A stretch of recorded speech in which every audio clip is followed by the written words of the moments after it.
Okay, there we go. We've got some Marc Smith tunes playing in the background now. Mr. Smith! Hello! Finally!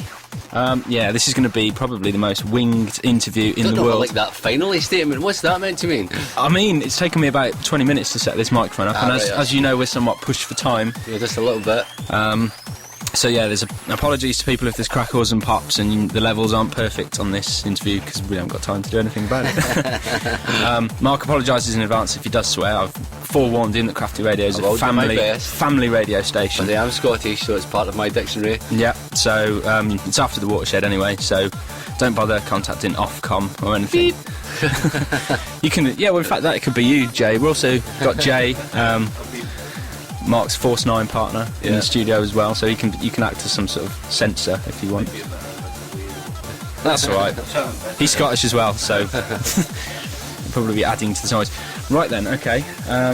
Don't really like doing these interviews without having any preparation at all, but... You love it, you slag. Well, I like to think of myself as a bit of a media type, Mark. So, yes, Mr. Smith, how are you? I'm very well, thank you. Very well indeed. Have you had a busy weekend? I was actually off this weekend, but Jay was meant to be down to finish off some Force 9 stuff with me. He's meant to come down Friday. His flight got cancelled Friday, got delayed until Saturday, and then spent 4.5 hours in the airport with a further delay, and got down to mine about 2 AM Sunday morning. Yeah. And then since then we've just been cracking on. We try to get ready stuff for Fantasia, for Cardiff this weekend, and a Notorious party we've got coming up in April. So it's not been a particularly productive weekend in the studio? Not in the studio, but it's been productive in other aspects as far as the parties and stuff goes. Yeah? And you still love DJing? I asked all these questions to Brisk as well. He was like, oh God, not this one again. But you've probably been DJing longer than anybody, I'd imagine. Yeah, I've been DJing. Isn't it true that Scott Bryan used to come and watch you? Yeah, in the Hacienda. Yeah, I used to come to the Hacienda when I used to have a residency there. So, Hacienda in Glasgow, Club Hacienda. Yeah, right. not the Manchester one, unfortunately. Okay. Or fortunately, depending on how you look at it. Yeah. So how long have you been DJing now? It must be... I think last count would have been about 22 years. 20, that's professionally? Yeah. So you've never had a 9 to 5 in all those years? No, not in all those years. Well, that's quite an achievement, and, you know, to be still doing it at this stage, you know... Yeah, well, it's the only job that I particularly love. I'd rather do this than anything else in the whole entire world, you know. So whether I have to scrimp or scrape, beg, borrow, steal, I'll do that in order to try and keep doing this job, you know, until basically I have to go and do something normal, like stack shelves or something. So why is it hardcore for you? I mean, 22 years, obviously there was no such thing then. I've got a feeling this interview is going the same way as the Brisk one. I'm probably asking the same questions one after another, so I'm sorry about that. But yeah, what, 22 years ago would it have been hip-hop or...? Yeah, well, no, at 22 years it would have been acid house, like 87, 88. I mean, before that it was hip-hop. That's what I kind of call my apprenticeship, you know, that was unprofessional, not really getting paid. So yeah. When I started hitting dance music about 87, I took a residency up in a club called The Warehouse in Glasgow. And acid house was just, my music's always been the harder kind of edge side, you know, so I've been through everything, played everything from drum and bass. It's always been the tough edge, and I've just ended up at hardcore and stuck with it because there's just nothing else like it, to be honest. And you still play quite a varied set compared to a lot of people, don't you? I know you play a lot of drum and bass things, hardstyle influence things, techno-y things. Yeah, I try and play anything that I like, you know, that I think a dance floor will appreciate like I do, then I'll drop it, you know, there's nothing formulaic in what I'll play or anything like that. And you've played all over the world, of course. Here, there and everywhere, usual sort of places. Where's the strangest place you've ever been booked? I don't know, there was a great party, but it was a strange venue. It was a place called Gasometer in Vienna, and it was... Gasmeter? Gasometer. Oh, right. Gasometer. Is there a tune on Thingy called that? Yeah, because Scott played the same place, right, we played the same night, and it's basically you know, when you drive along the motor and you see the big gas canister type things, you know, right. it was an empty one of them. And that was the venue. It had nice acoustics. Yeah, it was really, but the floor was domed and the roof was domed. It was quite bizarre. They had to have trucks, 2 wheels onto big logs to level it off with the decks and stuff, but really quite interesting, man. Good.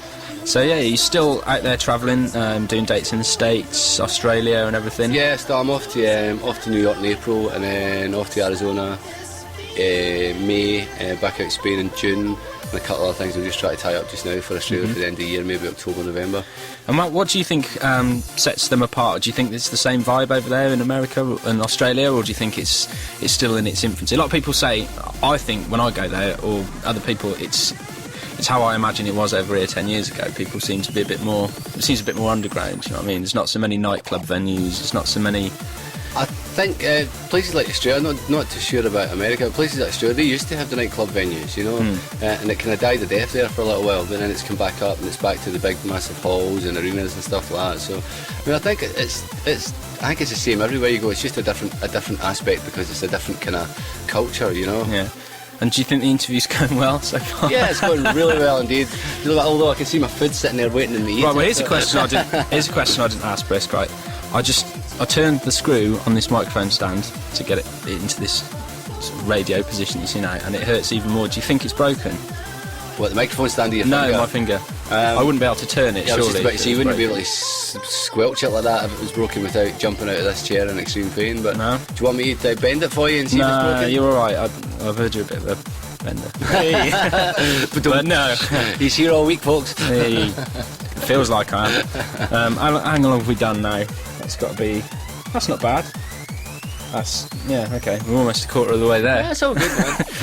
So while we're on the subject of Force 9, we've been in the studio today doing some Force 9 bits. What's that all about then? Because obviously hardstyle's not been around for a long time. What's got you moved into that area? Hardstyle has been around for a long time. It's just not been called hardstyle. I mean, this is it's like everything else. Everybody's trying to find this new kind of name to call something to create a little pigeonhole for themselves to try and slot into, you know. But hardstyle's been about for years and years and years. Essentially it's hard trance, you know, but like Scott Project. So that's when because I worked in a record shop, but I like first became aware of people like Scott Project. That 2000, 2001, something like that. I mean, it's been around for a long time, and I've loved it for years and years and years. Jay has been an absolute ambassador of it as well. That's pretty much what got me into it, was Jay. So we decided now that we've been writing it for long enough, we've been playing it for long enough, maybe now is the time to kind of start our own label and try. And is that because it's got a lot of influence? Well, not necessarily influences, but it sounds quite similar to a lot of the old Scottish stuff, and it's sort of bouncy, you know. It's very bouncy, tougher kick drums than it's like good, just good big room music, you know. So yeah, I first started reading about you in M8 magazine. You wouldn't have read many good things about me in M8. M8 absolutely hated me with passion. Well, you were always in there. You was on flyers, interviews, Marc Smith, DJ 10, what was the other guy, Technotrance, people like that. Yeah. Do you still think that Scotland's got its own scene up there, or is it all sort of part of one big happy UK family? I think now more so it's kind of one more big kind of UK vibe, but Scotland still definitely has its own thing that likes. It's always tougher up in Scotland. They always like it a lot harder than they do everywhere else, although there is masses of people now kind of getting more into, I don't know what you call UK hardcore or whatever you want to term it as, you know, but there is a lot more people into it now than what there was before, because England used to be like a kind of breaks scene, you know. Yeah. Scotland just didn't go for the break scene. I went for it, a lot of other DJs went for it, but as far as ravers went, they just didn't go for it, you know, but they're starting to like it now. Well, that's good anyway. So Notorious White is your new label, which is an outlet for the hardstyle things. The first one's just gone out and done rather well, I believe. Thank you. Yeah, it's sold just over a week, so we're having to go repress already, which is really good. Excellent. And is that something you're intending to run? It's not to replace Notorious White, no, obviously, not at all. you know, it's just to run alongside.